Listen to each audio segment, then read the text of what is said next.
Sejam bem-vindos. Nas conversas do Fim do Mundo desta semana há grandes viagens, quão grandes, muito grandes no tempo e na distância, porque o nosso viajante já anda nisto há alguns anos. Começou em 1972, estava Portugal mergulhado nesse período cinza e pouco disponível a sonhos e aventuras. Depois o regime enviou-o para Timor. Com a democracia vieram as viagens à antiga União Soviética, a Cuba e a Marrocos, e de há 20 anos para cá, Austrália, Singapura, Lisboa por terra, Rio Amazonas, América do Sul e do Norte, Turquia e Irão, novamente América do Sul, Estados Unidos em estradas secundárias, Índia, Japão. Será que um programa vai chegar? Olá, José Lopes. Um programa não chega, pois não? Para o que foi feito, chega. Chega. E como não vou fazer mais, já fechei. Já fechou? Já não vai viajar mais? Já não, já. Porquê? É mais uma coisa de que me reformei. Já me reformei de outras e disto também tenho que me reformar. Reformou-se das viagens? Matou o sonho deste programa? Não, a última foi no Japão Sim. e foi antes da pandemia. Uhum. Pronto, depois meteu-se a pandemia e pronto. E, enfim, agora não penso dar continuidade a esta carreira. Já fechei a minha carreira de viajar. É pena, é pena. Então vamos pegar nessa última viagem, Japão. Era um país ao qual ambicionava ir já há algum tempo? Eu já tinha estado no Japão profissionalmente, por razões profissionais. E desta vez fui com a minha mulher e por razões fizemos, para ter um tema de viagem, nestas viagens cujo objetivo é descobrir coisas, o tema da viagem foi o percurso de São Francisco Xavier. Uau. Aliás, a minha mulher, que é mais dada a essas coisas, ela é que organizou essas coisas todas. E então fomos para Tóquio. Em Tóquio comprámos aqueles passos dos comboios lá do comboio bala e fomos sempre para o sul até Kagoshima e depois viemos para o sul e fizemos o percurso que São Francisco Xavier fez, ao contrário. Ele veio do sul para norte até Edo, que era o nome de Tóquio na altura. É uma figura presente no Japão hoje? Não. Ainda é bem patente ainda, sobretudo para o sul, a influência do cristianismo. Há igrejas católicas em Nagasaki, em Hiroshima, e a percentagem da população japonesa que professa o cristianismo, o catolicismo neste caso, não lhe sei dizer exatamente, mas enfim, não é muito significativa, mas visitei imensas igrejas católicas. Aliás, todo esse aspecto da presença, da influência do cristianismo no Japão, há um filme do Scorsese aqui há 4, 5 anos, talvez mais, O Silêncio, que conta bem essa história e o filme está bem feito. E então a ida ao Japão foi isso, foram umas 3 semanas, foi bastante interessante. Eu já tinha estado há 20 anos atrás em Tóquio, mas por razões profissionais, uma semana... Notou diferenças, José?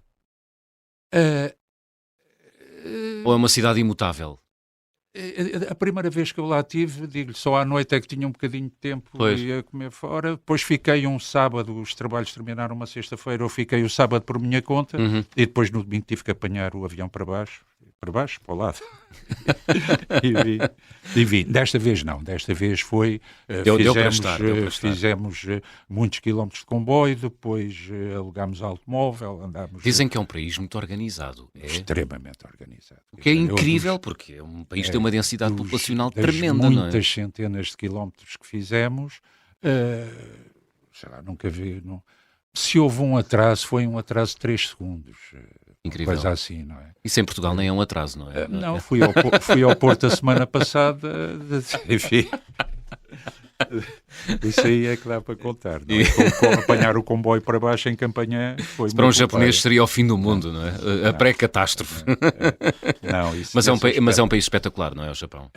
Aliás, toda a Ásia, não é? É um país que nos deixa perplexos, conhecendo depois um bocadinho, aprofundando a história do Japão, e é um bocadinho incompreensível ver a sensibilidade das pessoas, a cortesia, a maneira como lidam hoje em dia, e ler os relatos das atrocidades que foram cometidas durante a Segunda Guerra Mundial por japoneses.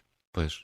Parece que estamos a falar de pessoas de povos diferentes, países diferentes, não é? Não é? Portanto, as atrocidades... Mas, enfim, hoje em dia vai-se ao Japão e é uma coisa que não tem paralelo, não tem paralelo em mais lado nenhum do mundo que eu É não tinha conhecido. exagerado dizer que há uma espécie de um sentido de harmonia constante nas coisas. Repare, uma cidade do tamanho de Tóquio, do tamanho de Osaka, etc., se eles não fossem assim, aquilo era pior do que Bombaim ou Jacarta ou coisa do género, não é? Sim. A ver, que são também cidades muito grandes, talvez não tão grandes como Tóquio, mas aí sente-se bem a resultante da ausência de organização, da ausência de regras de convivência, que em Tóquio não sente, aquilo funciona tudo sobre rodas. Claro, depois de vez em quando aparecem, enfim, há aquelas, assim, não acontece, o ser humano é imperfeito. não acontece só no Japão, acontece noutros sítios, não é? Mas não é perfeito, não é? Aquelas histórias do gás Sarin, aqui há uns anos. Sim. Agora, ultimamente, foi aquele fulano que matou o ex-primeiro-ministro, o Abe, porque suspeitou que ele tinha... Mas Grosso Modo é um país, sim, há país uma afável, segurança seguro. Sim, anda-se perfeitamente à vontade. Apesar de viverem todos aos encontrões uns aos outros, não é? Eles partilham muito o espaço, Sim. têm que partilhar muito o espaço, aqueles apartamentos muito pequeninos. Mas é Muito uma bem. coisa interessante. Já Lopes, vamos ao início. 1972 foi quando começou a viajar. Eu comecei a viajar em 1972 numa tentativa de me furtar ao cumprimento das minhas obrigações para com a pátria, como se dizia na altura. E tentei... Em português corrente, queria tirar-me à tropa. Pirar-se à tropa. E então tentei chegar à Suécia porque o que se dizia na altura é que uma pessoa chegava à Suécia, dizia que era português, que era anticolonialista, que não queria fazer a guerra colonial e tinha todo o apoio da Suécia, dos suecos, e era capaz de assim ser.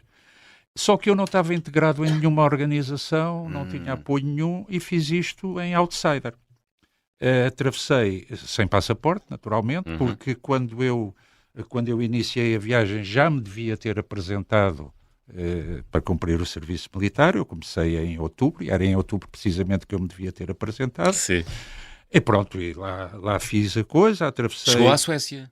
Cheguei à Suécia, a Trollborg. Imagino. Primeiro mundo, não é? Estamos em 1972. Não sei, na altura não fiquei com a ideia de ser primeiro ou segundo, porque eu cheguei lá, contei essa história que levava já engatilhada. Quando cheguei ao controle de passaporte, disse: não, eu sou português e tal, estou aqui para... Então, sim senhor, meteram-me na prisão e ao fim de 2 dias mandaram-me embora. Caramba! E acabei por depois voltar para a Alemanha. Fui de barco, acabei por entrar de barco, não consegui ir pela Dinamarca, eu ia de comboio, e voltei para a Alemanha, mais umas peripécias na Alemanha, e depois acabei por ser repatriado pelo Consulado de Portugal em Hamburgo para cá. Esta história, eu depois voltei lá, aqui há uns anos, cerca de 40 anos depois, lá à Suécia, para tentar... com a minha mulher também, para rever o sítio onde tinha estado, nunca mais lá tinha voltado, e fui à procura da esquadra onde estive, e coisa, que entretanto já tinha mudado de sítio. Incrível. E fui lá bater à porta e tal, e fui dizer: olha, estive aqui há uns anos, em 1972 e tal. Claro que a senhora guarda que me atendeu ficou assim muito espantada quando eu lhe quando contei a história, foi buscar chamou um colega mais velho, que depois lá ouviu a história, então lá me explicou que não tinha sido ali, onde é que tínhamos estado e não sei o quê. Eu, entretanto, recuperei a documentação, na altura, eles disseram onde é que estava, nos arquivos, na Universidade em Lund. Lá fui, recuperei isso tudo, e depois fiquei em contacto com eles e escrevi até mais ou menos a história, eles ficaram interessados com essa história e tal. E então eu escrevi a história que está publicada num blog, que é o Malo Mil, que é o 1972 Asylum Seeker. Procurando no Google, Malo Mil mais The 1972 Asylum Seeker. Escrevi em inglês porque foi para eles. Enfim, contei os antecedentes. Mas não se cruzou com nenhum guarda sueco que na altura... Não. Isto foram 40 anos depois, coitados, onde é que ele já... Podia algum ainda estar por lá, gozar a sua reforma na Suécia? A pessoa com quem falei, depois, mais tarde, falou com alguém que teve nesse tempo. Nesse tempo estava no ativo, mas não desconhecia em absoluta a história. Muito giro. Depois o regime castigou, mandou-o para Timor, não é? Não, castigou, enfim, obrigou-me a cumprir as minhas obrigações. Cheguei, e depois fui para a tropa, enfim, estive em Santarém, no ano de 73, entrei em 73 e no fim de 73 fiz outra grande viagem. Mandaram-me para Timor. Para Timor, isso é que é, caramba. Fui de barco dessa vez. Outra latitude, essa então não tem nada a ver com Portugal. É diferente, aí é bem diferente. E aí, há bocado perguntou-me se a Suécia, primeiro mundo, pronto, aí não sei, porque agora vi, na altura não vi nada. Chegando a Timor, integrava perfeitamente o conceito de terceiro mundo, mesmo para a altura, não é? Que era muito menos exigente do que agora. Na altura, 1973, estradas alcatroadas em Timor, o total eram 5 km. Exato. Que eram em Dili. Era a marginal e a estrada para o quartel-general, mais coisa, menos coisa, era o que havia. O resto, enfim, eram picadas. Não havia, do ponto de vista dos militares que eram mobilizados, era uma sorte grande, porque, enfim, o risco era muito reduzido, as condições eram muito más. O risco era reduzido porque era um território não havia, só depois é que não havia oposição à presença portuguesa. A situação alterou-se posteriormente, depois em 75, aliás, eu fiquei até ao fim, fui dos últimos a sair de Dili em agosto de 75, mas na altura não havia grande problema. As condições é que eram difíceis, não é? Os abastecimentos, as distâncias, nós não sabíamos exatamente quantos quilómetros eram daqui a ali, sabíamos quanto tempo é que se levava. Exato. Na época seca ou na época das chuvas. Quanto tempo esteve em Timor? Não chegou a 2 anos. Ainda assim? Quase 2 anos, se contarmos com o tempo, porque as comissões contavam com o embarque e ele só de viagem foram 51 dias. Portanto, eu embarquei em 10 de outubro de 72 e vim em fins de agosto de 75. De 73, embarquei em 10 de agosto, 10 de novembro. Isso é inimaginável nos dias que correm, não é? 51 dias de viagem, viagem, ou seja, viagem. Não é desfrutar da viagem, ou é? Vamos lá ver, não se desfrutava grande coisa. O barco saiu daqui de Lisboa, parou um dia em Luanda, um dia na Beira, 2 dias em Lourenço Marques e Dili. Portanto, nestes 51 dias, houve 4 dias que não foi em viagem. Pois. Pronto, foram 47 dias sempre a andar. Portanto, quando está no mar alto, quer dizer, desfruta-se, é bonito ao princípio, mas depois é sempre a mesma coisa. Claro. No trajeto que foram 21 dias de Lourenço Marques para Dili, já no Pacífico, no Índico. Houve uns espetáculos muito bonitos, uns temporais, que aliás durante 2 dias teve que se mudar o rumo, e foi uma coisa espetacular. Um temporal no mar alto é uma coisa... Espetacular porque... Espetacular, é bonito, as forças da natureza, os elementos, era uma coisa muito bonita. Impressionante, mas muito bonito.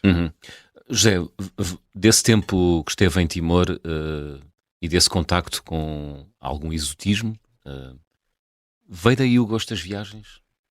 Eu dá-me a ideia que o gosto das viagens já vinha antes, está a ver? Talvez até potenciado pelo que era o ambiente da sociedade portuguesa antes do 25 de Abril. Quer dizer, o simples facto de não poder sair, porque eu quando vou para a Suécia eu vou clandestinamente, eu atravesso a fronteira clandestinamente de Portugal para a Espanha, de Espanha para a França, França para a Alemanha e as outras. O simples facto de não poder sair cria uma maior apetência para sair. Sim. Talvez por isso. Depois, a minha experiência de viajar até aí era nas férias do verão ir para a Serra da Estrela, apanhar o comboio em Santa Apolónia e chegar no outro dia à casa da minha avó. E pronto, era a minha experiência e talvez, mas isso na minha memória já eram umas epopeias, o facto de ir de Santa Apolónia até nelas era uma epopeia. E na altura era, porque era um dia de viagem. Santa Apolónia e Guarda deviam ser para aí umas 8 horas de viagem ou 9. A ideia que eu tenho é que saía daqui de Lisboa de casa depois do almoço, apanhava um comboio ainda durante o dia, que chegava à estação onde saía do comboio ainda durante a noite, depois ficava-se à espera até amanhecer para apanhar uma caminhonete, e depois andava-se mais não sei quantas horas de caminhonete e ia almoçar já à tarde à casa da minha avó. Caramba! Era isto que significava ir à terra. Incrível. Estamos a falar de uma distância de pai 250 ou máximo 300 280 quilómetros? quilómetros. 280. Incrível.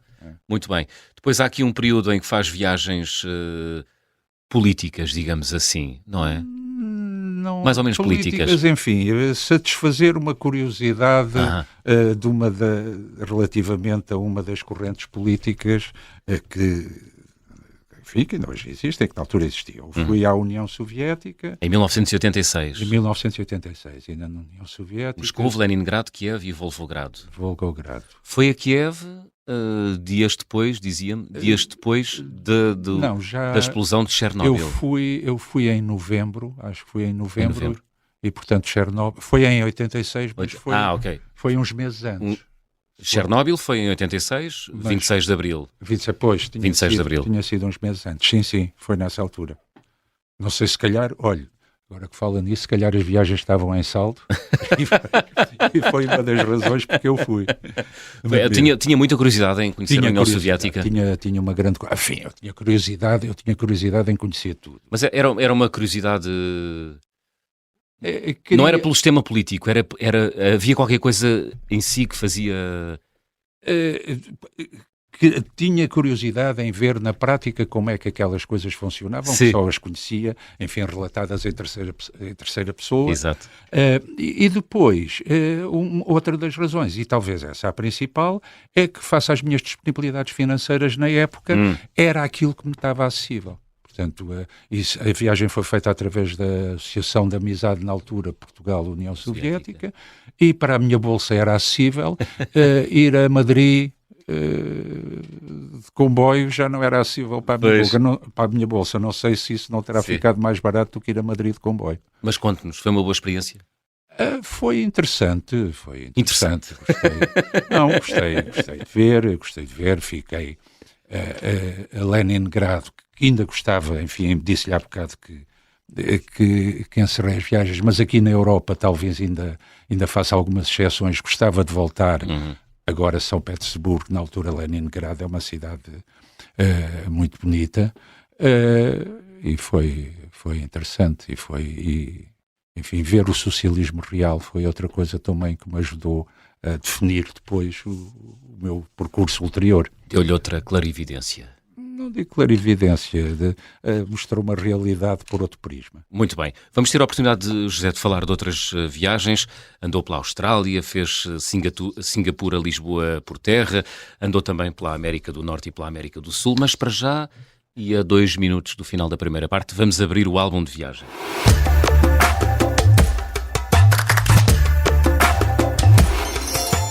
José Lopes, guarda em casa assim algum objeto especial que tenha trazido das suas viagens? Eu viajo, estas viagens ultimamente, portanto, estas do primeiro período, digamos, antes da tropa, e desse período depois posterior, portanto, estas viagens dos últimos 20 anos, o meu modo de viagem é uma mochila de 30 litros, o máximo, e é com isso que eu ando o tempo todo. Portanto, não há espaço para grandes coisas. Mas, por acaso, quando me falou nisso, eu tenho 2 coisas. Comprei uma casca de noz numa feira de artesanato ao pé do cemitério de La Recoleta, em Buenos Aires. E a casca de noz tem uma dobradiçazinha em metal e faz uma caixinha. Eu achei um piadão àquilo, porque aquilo está muito bem feito, muito bem elaborado, e isso comprei. E uma vez na Austrália, pela piada, numa zona com muitos mosquitos, e então tinha uma armadilha para mosquitos, que é uma armadilha do tamanho da cabeça de um dedo, com a forma daquelas armadilhas para apanhar pássaros, que na beira se chamam costilos. Exatamente.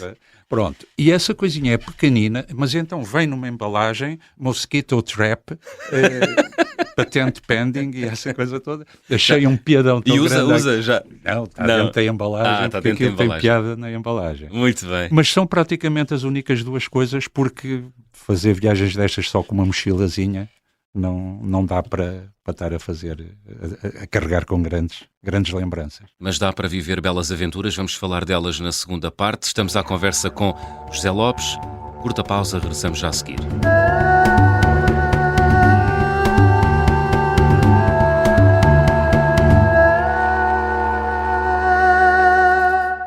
Segunda parte das conversas do Fim do Mundo, esta semana com o viajante José Lopes. Na primeira parte o José já teve a oportunidade de nos falar daquilo que ele diz ser o primeiro e o segundo período da sua carreira, entre aspas, como viajante. Vamos entrar agora aqui no terceiro período, José, que diz respeito a 2002, 2019. Também já falou da última viagem que realizou antes da pandemia ao Japão. Em 2002 faz uma volta à Austrália, 10.000 quilómetros, autocarro, avião e automóvel. O que é que ia à procura na Austrália, José, em 2002? Eu tinha estado na Austrália quando saí de Timor em 75, em agosto de 75. Nós retirámos para a Austrália, para Darwin. A Darwin tinha sido destruída no Natal anterior. Eu vou a Darwin em agosto de 75 e tinha havido um ciclone que foi sentido em Timor, eu estava em Timor, que destruiu Darwin. Eu começo essa viagem a partir de Timor, que na altura estava em Timor, em 2002, e eu comecei-me a sentir velho nessa altura, enquanto estou em Timor, vou a Darwin, e então em Darwin existe agora um museu, um centro de interpretação, suponho que é agora que se designam essas coisas, sobre o ciclone de 74. E então eu fui ver o museu, e então a sensação de ir a um museu, ver uma realidade que está... que o José viveu. Que eu fui contemporâneo dela, que eu vivi. Sentiu-se uma peça museológica. Senti-me uma peça museológica, senti-me já a ser um objeto histórico. Mas então... Isso tem graça. Tem. Mas confronta-nos com o tempo que já levamos aqui. É verdade. E isso pode ser assustador. Isto já foi há 20 e tal anos atrás. Pois, em 2002, não é? E então, a Austrália tinha curiosidade, já lá tinha estado muito perto, já tinha estado em Darwin, mas então eu terminei o meu contrato lá e resolvi... Então, essa viagem foi feita de autocarro porque os bilhetes, aliás, a partir de Darwin, agora já há comboio, já há um comboio que atravessa de norte a sul a Austrália, mas na altura não havia comboio. Darwin só saía de autocarro ou de automóvel. E então eu comprei um bilhete que se compra em pacotes de milhas, de quilómetros. Portanto, eu comprei 10.000 quilómetros. Pode-se comprar 10 quilómetros, 100, 1.000, 3.000, 5.000. Quantos mais quilómetros comprar, mais barato fica o quilómetro. E eu comprei 10.000. A minha ideia era fazer o perímetro da Austrália, como aliás fiz, porque aliás, tirando o perímetro... Portanto, circundei a Austrália toda. Praticamente, não é? Grosso modo. Teve a oportunidade de ir lá ao interior, aquilo que eles chamam o Outback? O Outback, enfim, quando saí de Darwin, fui direito a primeira, tenho que me lembrar, a primeira cidade onde eu tive... Brisbane, será? Brisbane, foi. Brisbane. Pronto, aí atravessei, fiquei em Mount Isa, pois, que é no Outback. E depois, na volta, pronto, eu fiz autocarro depois, o perímetro todo até Perth. Depois a minha mulher foi ter comigo a Perth. Fiquei à espera dela em Perth ainda uns dias. Depois aí fizemos Perth, Broome, uma povoação pequena. Aí fizemos de avião, porque aí era deserto, não havia mesmo nada para ver. E muito quente, não é? E muito quente. E então em Broome é que depois, com um automóvel, alugámos um automóvel e viemos até Darwin. E depois pelo Outback, por Catherine, etc. Portanto, fizeram a costa toda. Eu já tive aqui um viajante que já me garantiu, e quero que me diga se isto é verdade ou não, que a costa portuguesa é mais bonita do que a costa australiana. Essas comparações... Eu não conheço a costa é sempre toda ingrato, australiana, não é? Pois. Assim como não conheço toda a costa portuguesa. Posso-lhe dizer que já fiz a Costa Vicentina 2 vezes, o percurso de Vila Nova de Mil Fontes a Sagres. A pé? A pé. Boa. Já o fiz 2 vezes. Rota da Costa Vicentina. Rota. Fila antes de existir a costa, que agora está tudo marcado, aquilo agora é um luxo, mas não, na altura ainda...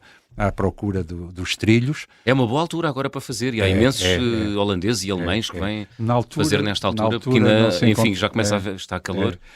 E é espetacular, não há dúvida. Duvido que na Europa exista um percurso tão pristino como aquele, tão ainda preservado como aquele. Na Austrália há sítios muito bonitos também, quer dizer, Eu não segundo essa afirmação Ok. por desconhecimento. Muito bem, mas é um país que Muito recomenda. interessante. É um país novo, não é? É um Novo, país quer dizer, novo, tem para aí 200 anos, nem tanto, nem talvez. isso, como país independente, a independência da Austrália, acho que é já no século XX. A Austrália Se for no torna-se... século XX, é logo no início do É logo século no XX. início do século, pronto, há ali uma relação muito grande com Com o Reino Unido. o Reino Claro. Unido. Tem particularidades, há um aspecto interessante, repare, a população da Austrália até à guerra eram 4 milhões de habitantes, não estou em erro, se não eram 4, eram 5, mas enfim, era um número muito reduzido. Agora também serão 20 e tal milhões. Mas, portanto, há um salto tremendo entre o fim da guerra e o princípio dos anos 60, 70, que é, enfim, todos os refugiados da Europa, etc., que foram para lá. Com tudo o que isso acarreta nas mentalidades do país, não é? Nessa fase ainda não há choques culturais, já há choques culturais muito grandes, não é? Porque, enfim, deixa de ser uma população predominantemente anglo-saxónica e começa a Mas incorporar... o que eu quero dizer é que há uma grande disponibilidade para a abertura, não é? E isso, Não há muita. Eu lembro-me que estive em Melbourne no Museu da Imigração, Sim. onde, enfim, os entraves que eram postos, as provas a que eram sujeitos as pessoas para emigrarem, isto até aos anos 60, 70, aliás, eu acho que a lei também só permitia a entrada de caucasianos, não havia... O facto de não ser caucasiano até fins dos anos 50 era uma razão para impedir a entrada como imigrante. E depois há um segundo período de aumento da população, que é o fim da Guerra do Vietnã, os boat people, vietnamitas, cambojanos, etc., que também aumentam a população e são hoje quem dá cartas em tempo daquelas pessoas que chegaram como refugiados a fugirem.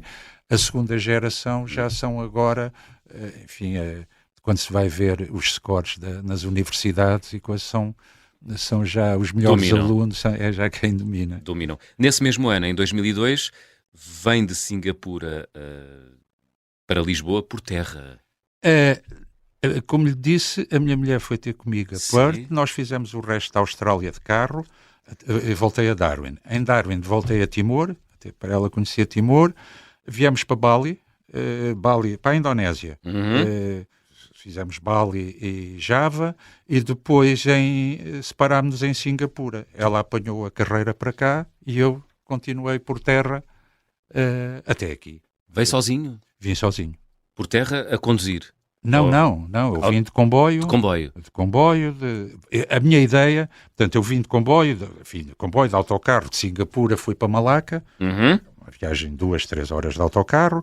Depois de Malaca, acho que também fui de autocarro para outro sítio qualquer, apanhei ainda comboios na Malásia, na Tailândia, depois fui de autocarro para o Camboja, e depois a minha ideia era, e foi o que fiz, começar a andar de comboio em Saigão, Ho Chi Minh City, para fazer o maior percurso de comboio na Terra, contínuo, que é... Ho Chi Minh City, Saigão, Vila Real de Santo António. Uau. Só não o fiz porque não fui até Vila Real de Santo António, saí aqui em Lisboa, e não fiz porque entre o norte do Vietnã, em Lao Cai,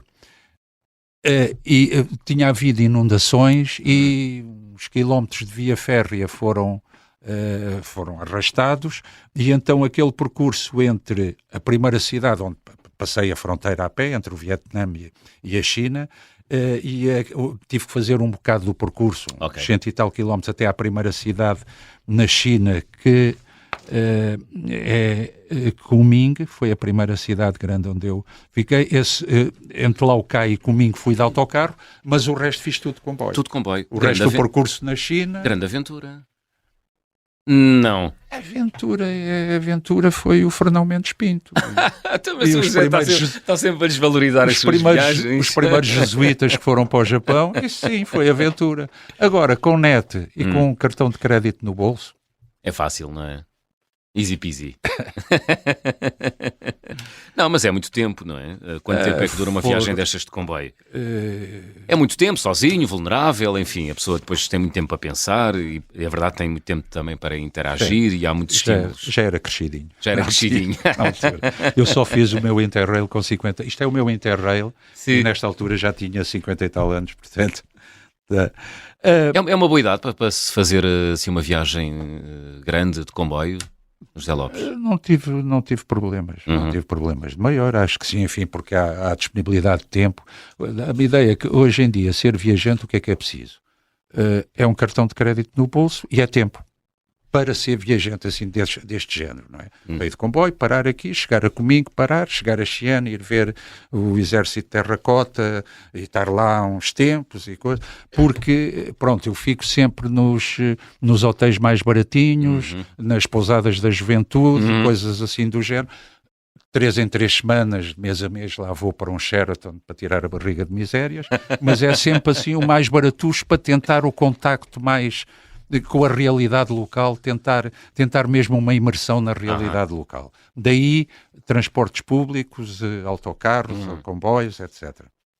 Muito bem. E foi isso que eu fiz. Fiz uma série de cidades na China, depois em Pequim tomei o Transiberiano para Moscovo, interrompi a viagem a meio, em Irkutsk, no Lago Baikal. Portanto, apanhei o seguinte, que é 2 dias depois. O Lago Baikal foi aquele que secou, não é?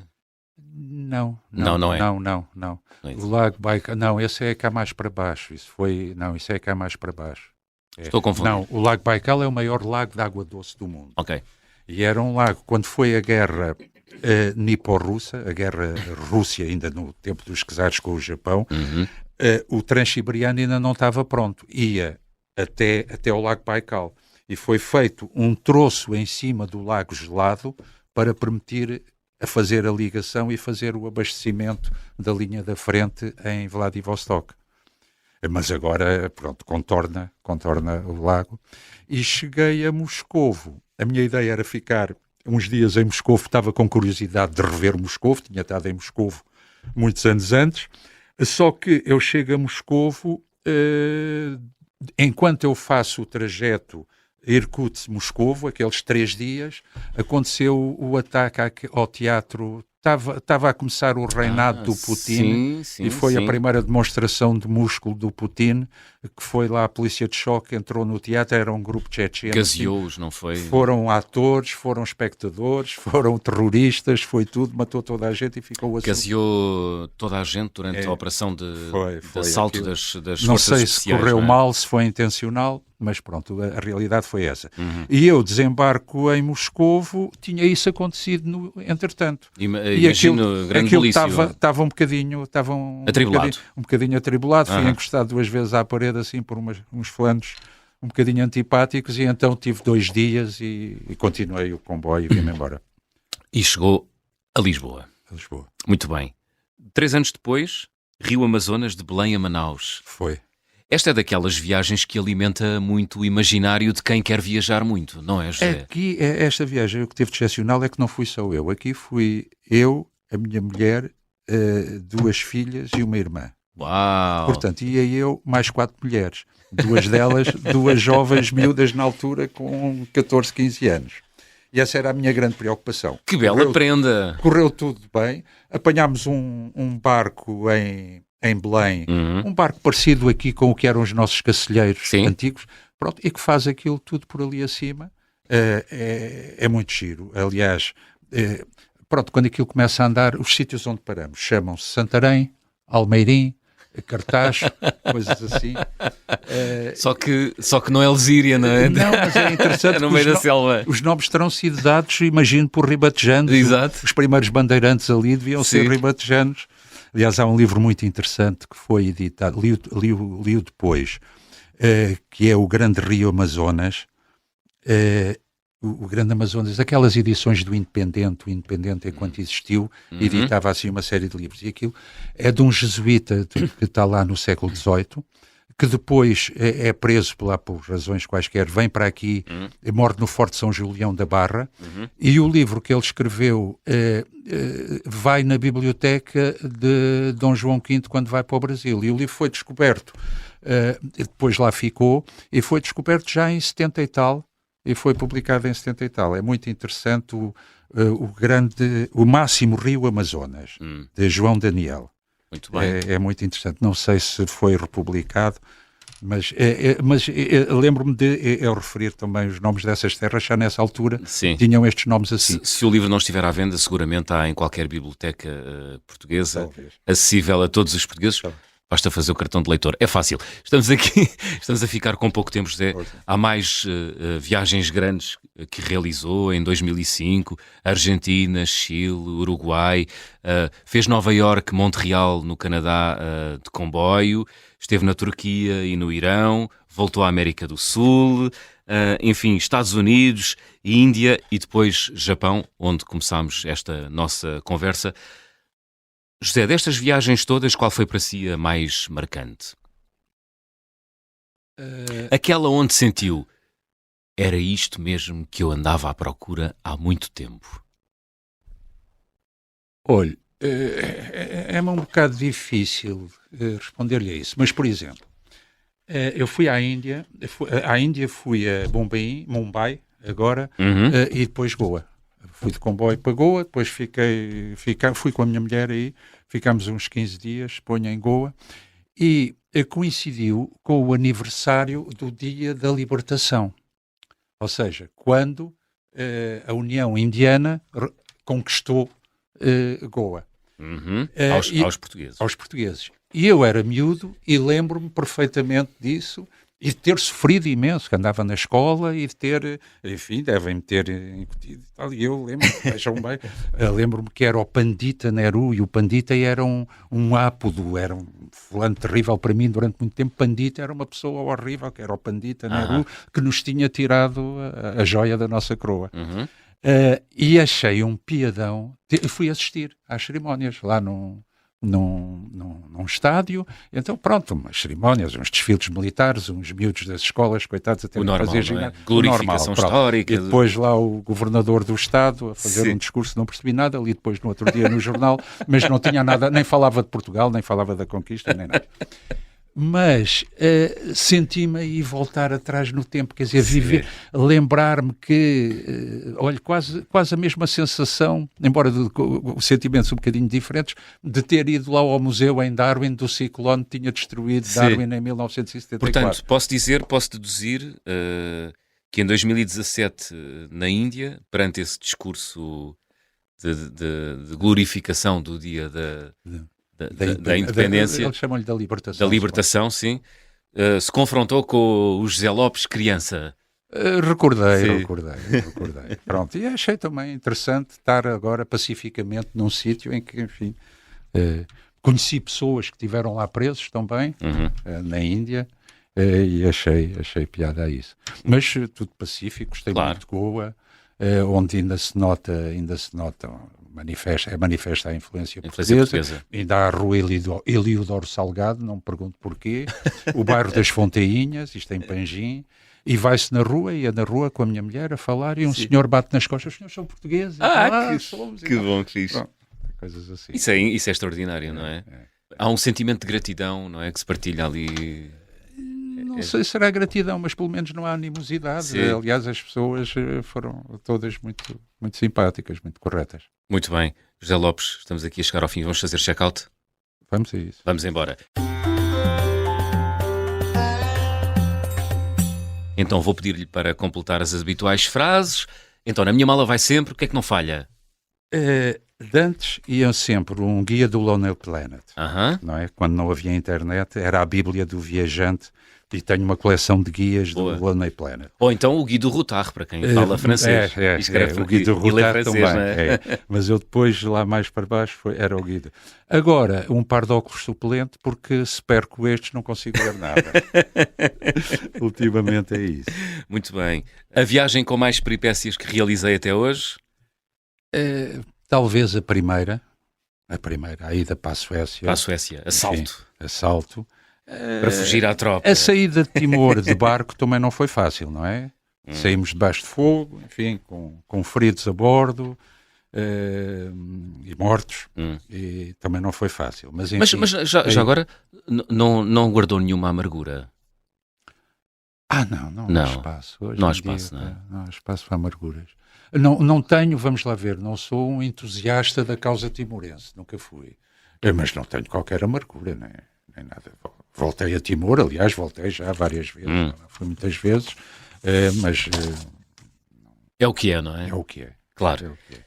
O carimbo de passaporte ou o visto mais difícil de obter até hoje, qual é que foi? Eu dificuldade em obter vistos não tive. Eu, quando fiz essa viagem, levava já tudo preparado, tirei os vistos na Austrália, mas tive um problema com vistos, que foi precisamente a entrada na China. Eu entro a pé, saí do comboio em Laocai, atravessei a fronteira a pé, e quando chego, isto é em 2002, eu obtive o visto para a China no consulado da China em Timor, que tinha aberto há muito pouco tempo. A independência de Timor é em maio de 2002, não estou em erro, ou 2001.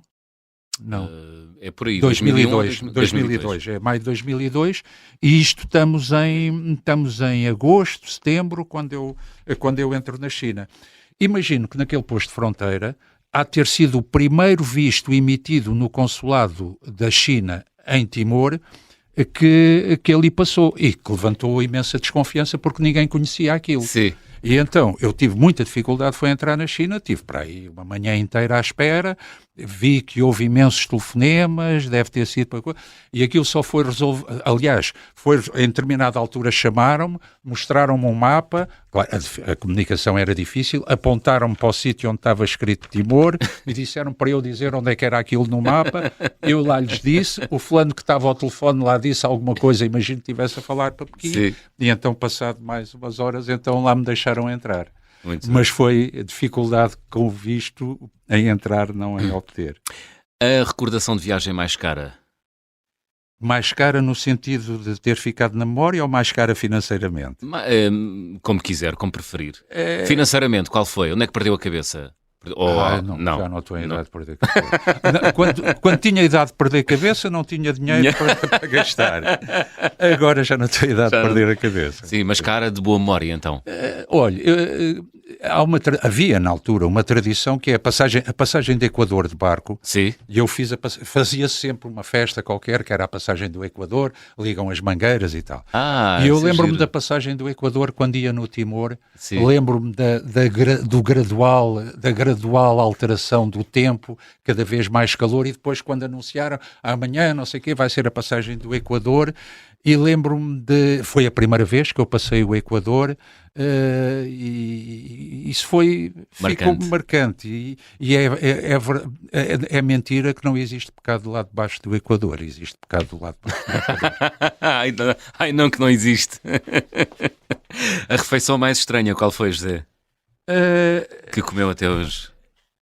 Eu sou de boa boca, como tudo, em qualquer sítio. Acha tudo normal? Acho tudo normal. Mas na China, portanto, eu viajo, vou comer aos restaurantes normais, às tascas lá de sítio. Claro que a comunicação é difícil e então, muito deselegantemente, mas a solução que encontrava era ver o que é que as outras pessoas estavam a comer, ou às vezes tentava ir à cozinha e apontava. Olha, quer isto, apontava. E então, uma vez era um prato que me parecia o mais inócuo possível. Era arroz branco, uns vegetais e uns bocaditos de frango. Só que a primeira garfada no arroz era tão picante que eu tive que abandonar, o que causou grande confusão. Paguei, vim-me embora, mas depois não dá para explicar porquê, e pronto. Gostava de viajar com? Disse-lhe há bocado, com o Fernão Mendes Pinto, com aqueles jesuítas que foram da Índia para a China, atravessando o Nepal. Isso aí sem cartão de crédito, incrível, sem internet. Aquela gente que não sabia mesmo ao que ia. Eu acho que isso é que é viajar. Isto agora é andar. Nós hoje sabemos. Andar por aí. É andar por aí, não é viajar. Também não é tanto assim. Não vamos destruir o sonho dos nossos ouvintes. Viajar é bom, e há muitos imprevistos e há sempre muito por descobrir. José Lopes, chegamos ao fim. Que música é que escolheu para fechar o programa desta semana? A música é um bocadinho a banda sonora do meu imaginário de juventude. É o Emmenez-moi au bout de la terre, Emmenez-moi au pays des merveilles, que era uma canção que estaria na voga no princípio dos anos 70, do Charles Aznavour. Muito bem. Portanto, e que o refrão ficou-me na memória, e quando me perguntou isso, eu lembrei-me logo deste refrão. Il me semble que la misère sera moins pénible au soleil. É o último verso do refrão. Já ninguém fala francês. Charles... São os velhos. Não. José Lopes, foi um gosto. Prazer também. Muito obrigado. Charles Aznavour a fechar a conversa do Fim do Mundo desta semana. Estamos de regresso de hoje a 8 dias, já sabem.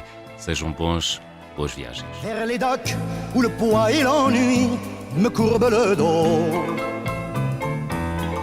Ils arrivent, le ventre alourdi de fruits, les bateaux. Ils viennent du bout du monde apportant avec eux des idées vagabondes, reflets de ciel bleu, de mirages, traînant un parfum poivré de pays inconnus et d'éternels étés où l'on vit presque nu sur les plages. Moi qui n'ai connu toute ma vie que le ciel du Nord. J'aimerais les barbouiller ce gris environ de bord. Emmenez-moi au bout de la terre, emmenez-moi au pays des merveilles.